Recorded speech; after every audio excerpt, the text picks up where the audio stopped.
E aí, pessoal, tudo bem? Estamos aqui de novo, mais um programa. Entretanto, eu ainda me recuperando de uma cirurgia, mas estamos aqui firmes para falar das coisas do Brasil e do mundo à luz do direito, para falar da ciência política à luz do direito, de maneira rápida, clara, bem-humorada, objetiva.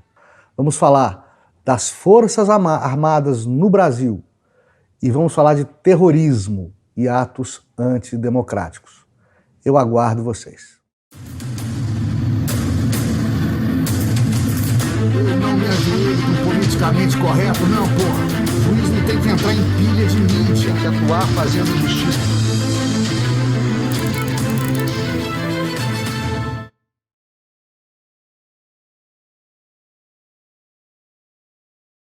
Pessoal, o gênio Olavo de Carvalho tinha e não tinha razão quando ele sustentava que não se deveria confiar nas Forças Armadas por ocasião do governo Bolsonaro. Que as Forças Armadas não entregariam o que delas se esperava, principalmente se essa expectativa girasse em torno de uma atuação que fomentasse um regime de exceção no Brasil. Ou seja, que fomentasse defender o presidente da República e o seu continuismo no poder, à revelia do resultado das eleições, certas ou erradas, honestas ou desonestas. Ou seja, Olavo de Carvalho falou, não é assunto para ser resolvido e bem resolvido pelas Forças Armadas. Eu entendo que o povão tenha se iludido, mas não entendo porque Jair Bolsonaro se iludiu, uma vez que ele é militar da reserva, como eu sou, e ele conhece a hierarquia, a disciplina e a cadeia de comando da caserna, das Forças Armadas, da Marinha, do Exército e da Aeronáutica. O poder de disciplina deles é tão grande, a atuação militar gira em torno da hierarquia e disciplina de maneira tão contundente que praças e soldados vão seguir ordens de oficiais e oficiais superiores em qualquer situação. E não irão levar em conta simpatias ideológicas ou político-partidárias. Isso em quaisquer circunstâncias. Pode ter um ou outro caso de militar amotinado, de militar que perca as estribeiras, mas são casos isolados, que seriam e foram facilmente contidos pelas forças de segurança. O militar não vai contra a cadeia de comando. Isso teria que ocorrer, alguma intervenção militar que criasse um estado de exceção, né? No Brasil, como alguns queriam, teria que ocorrer por iniciativa do alto comando. Por iniciativa do alto comando. E isto não ocorreu. Por que não ocorreu? Porque os comandantes das três armas, das três forças, chegaram à conclusão que não queriam repetir 64. Por quê? Porque em 64, ao virarem as regras do jogo, a darem um golpe, ou contragolpe, ou revolução, queira dar o nome que você quiser dar. Eles, de heróis de ocasião, se transformaram em vilões históricos. Naquele momento eles foram ovacionados, todo mundo pedia a, entre aspas, intervenção militar.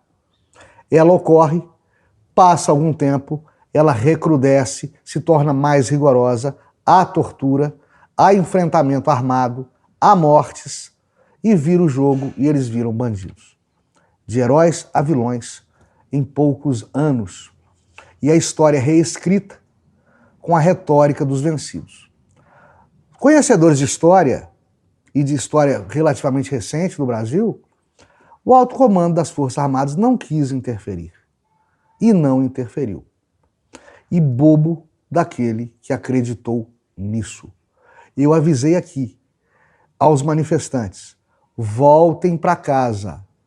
Vocês travaram o bom combate e não perderam a fé, como Paulo de Tarso. Chega. ninguém iria ajudar vocês. Vocês não foram ajudados. Estão se vendo com as forças exageradas ou não, justas ou não, da lei e da justiça.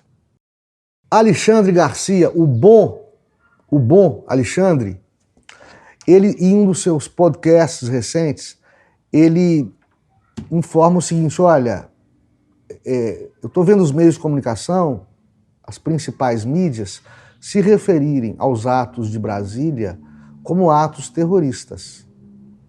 Esse pessoal não sabe o que é terrorismo. Não sabe. Terrorismo, disse Alexandre Garcia, eu vi no Líbano, em Israel, na Síria, né? Terrorismo é carro-bomba, é homem-bomba, é homicídio, é sequestro, é assalto a banco. A nossa história relativamente recente do Brasil também relata atos de terrorismo, né? Sequestros, homicídios, torturas, assaltos a banco, né? Divar Palmares, MR8, Colina e outros grupos armados de esquerda terrorista durante o regime de exceção militar no Brasil. Assalto a banco, por exemplo, a então guerrilheira Dilma Rousseff, deles participava com assiduidade. É como eu sempre digo, a bandeira que o cara defrauda justifica ou não justifica tudo. Se o cara defrauda uma bandeira bonitinha aos olhos da comunidade, bonitinha aos olhos da inteligência, né? Tá tudo bem, ele pode fazer o que for. Terrorismo, né? Assalto a banco, homicídio. O MST pode invadir porque é reforma agrária, a bandeirinha é bonitinha, né? O DNA, que era o partido político do Nelson Mandela, deflagrava bomba em escola para branco na África do Sul. Por isso Mandela foi preso. Tudo bem, mas era para combater o apartheid. É bandeira. Agora, a bandeira para tirar Lula do poder não é uma bandeira socialmente, politicamente aceitável.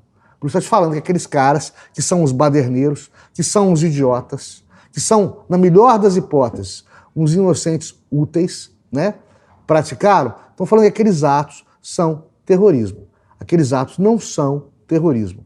E, aliás, se retirou do texto da nova lei de terrorismo, que também criou de última hora 2 novos crimes no Código Penal, 2021, se criou crime contra a democracia, se criaram 2 novos crimes contra a democracia, para poder fazer o quê? Finalmente, revogar a Lei de Segurança Nacional, que é inconstitucional a olhos vistos, como nós cansamos de falar aqui. Essas leis foram promulgadas no auge da pandemia e ninguém comentou. E foram inseridas no Código Penal e hoje estão valendo. Mas de seu texto se retirou a motivação política, porque política tem para o bem, tem para o mal, tem política da cor azul, tem política da cor vermelha, tem política da cor verde e amarela. Você não pode... o fundamento político do ato antidemocrático, do ato terrorista, é um fundamento por demais subjetivo para ser incluído dentro de um artigo de lei que preveja a prática de crime, ou seja, um tipo penal. Fato é que ato antidemocrático, a se julgar pela interpretação que estão dando ao que praticaram aqueles vândalos, também pode se equiparar a, por exemplo, depredar agências bancárias na Avenida Paulista durante manifestações, a, por exemplo, invadir reitorias de universidades públicas federais durante manifestações e por aí vai. A pichar o prédio em que mora ou morava a ministra Carmen Lúcia, em Belo Horizonte. Tudo isso seriam atos antidemocráticos. Agora, se vai punir o Zezinho e Luizinho, por isso, porque invadiram a esplanada dos ministérios em apoio às direitas, que se puna o Joaquinzinho e o Manuelzinho porque picharam o prédio da ministra Carmen, né? É como eu sempre digo, a lei tem que ser igual para todos, e não mais igual para uns e menos igual para outras.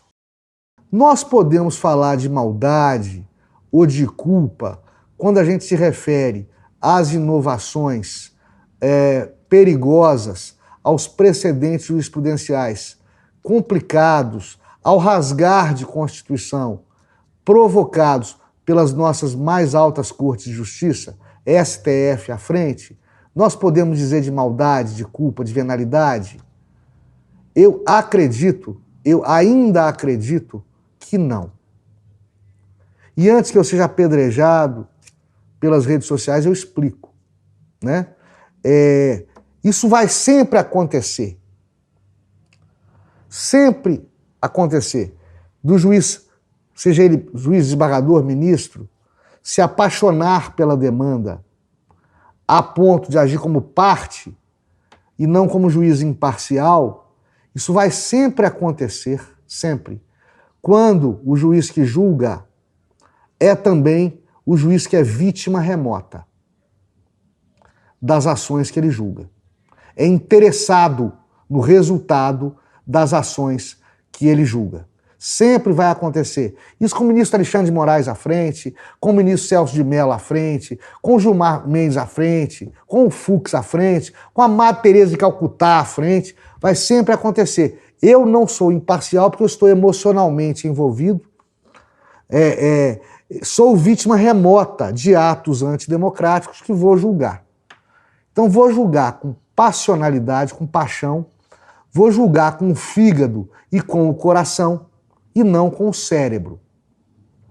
A questão da impessoalidade do serviço público e da imparcialidade do magistrado é tão séria para nós juízes e tem que ser obedecida tão à risca por nós juízes e comprometem tanto a atividade judicante, a atividade do juiz, que, por exemplo, eu sou tabagista, eu fumo cigarros.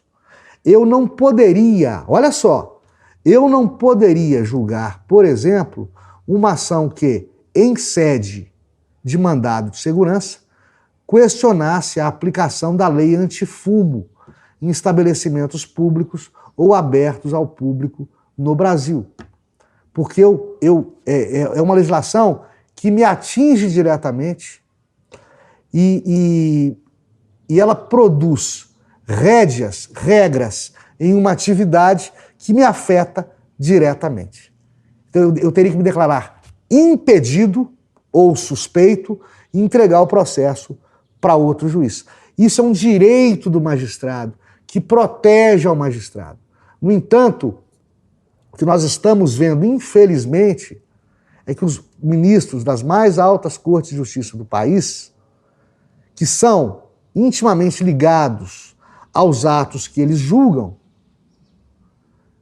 aos fatos que eles julgam, às ações que eles analisam e julgam, esses ministros que são magistrados, ao invés de declinarem de sua competência, acatam essa competência e produzem decisões que, muito embora sejam humanamente explicáveis, porque são proferidas por juízes que também são seres humanos, dotados de coração, dotados de sentimentos e que estão emocionalmente envolvidos naquele ato questionado, então está humanamente explicado.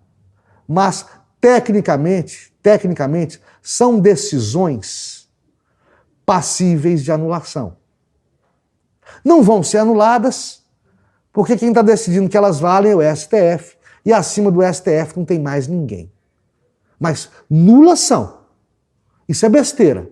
Em outra realidade histórica, em outra realidade política, não sobrariam, não sobreviveriam a uma análise séria, porque proferidas por juízes, ministros, desembargadores, suspeitos ou impedidos, tecnicamente falando. Assim como era incompetente a Vara Federal de Curitiba, como se descobriu tardiamente. Ou seja, se descondenou Lula aqui e se iria anular todos esses inquéritos sobre fake news, sobre atos antidemocráticos, sobre gabinete do ódio, etc, etc. Tecnicamente falando, decisões proferidas por juízes, por membros do Poder Judiciário, suspeitos ou impedidos. Se vai ser declarado ou não, não se sabe. Mas sempre que o juiz, vítima indireta, julga com passionalidade, julga com fígado, julga com coração, ele não é bom juiz. E ele não contribui para a segurança jurídica da nação. Eu já falei para vocês aqui que o ministro Alexandre de Moraes, que avocou para si a competência do inquérito sobre os atos antidemocráticos, determinou por despacho que os inúmeros juízes encarregados das audiências de custódia no Distrito Federal dos presos pela prática desses atos, que esses juízes não se pronunciassem e deixassem de se manifestar sobre pedidos de liberdade provisória. Bom, de dois tópicos aqui a gente já falou. Tópico 1. A competência do TSE é para as eleições e se encerra com a diplomação dos eleitos. Dali em diante, o TSE só continuará jurisdicionalmente responsável por aquilo que vier das eleições. Aqueles incidentes ocorridos até as eleições que venham a ser destrinchados, que vinham a ser elucidados e resolvidos após a ela por uma questão de demora processual, demora investigativa, etc. Bom, essa prorrogação inconstitucional de competência do TSE no tempo já é questionável e já foi bastante questionada aqui no entretanto. Também já dissemos que o Código de Processo Penal manda que o juiz da custódia analise os pedidos do Ministério Público e da Defesa, inclusive e principalmente o pedido de liberdade provisória, na audiência de custódia. Então, tecnicamente falando, o ministro Alexandre de Moraes está querendo que os juízes cumpram a vontade dele, que não está previsto no Código de Processo Penal, que prevê justamente o oposto. Agora, disso sei eu, sabe o ministro Alexandre, que é uma sumidade em direito, sabem os juízes das custódias, que, no entanto, estão cumprindo a ordem do ministro Alexandre de Moraes. E aí vem o terceiro ponto, que eu não tinha falado aqui ainda. Juiz não segue ordem. Quem dá ordem ao juiz é a lei e a Constituição Federal. Em alguns casos, todavia, ele obedece ordem sim. Ordem administrativa, ou seja, fora de processo, sem qualquer característica jurisdicional, ou seja, não é decisão judicial dentro de processo. É ordem administrativa, vinda da Corregedoria, da Presidência do Tribunal ou dos tribunais superiores. Senhor juiz, faça a correição, faça a fiscalização do cartório. Senhor juiz, demita o funcionário fulano ou admita o cidadão ciclano como funcionário. Preste contas das despesas do fórum. Promova uma licitação de material de móvel, de computador para o fórum ou para o tribunal. Promova um concurso público para o cargo de escrivão. Essas são ordens administrativas. Essa não é o Estado juiz, é o Estado da administração pública. O juiz, que também é administrador da justiça, ele cumpre ordens administrativas. Ordem jurisdicional, o juiz também vai cumprir, mas quando emane de tribunal superior recursal. Eu presido a um processo, profiro uma decisão, há recurso dessa decisão, o recurso vai para os tribunais, o tribunal determina que eu cumpra isso ou aquilo jurisdicionalmente dentro do processo. Essa é uma ordem legítima e tem que ser cumprida. Ordem de tribunal superior, de instância superior, em instância recursal. Está revendo o que eu já decidi.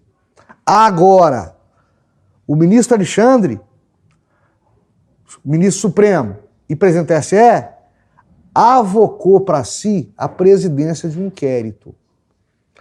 Avocou para si a atividade de juiz originário. Assim atuando, ele está atuando em primeira instância, não está atuando em nível recursal. Atuando em primeira instância, ele está no mesmo grau jurisdicional do juiz da custódia. a quem,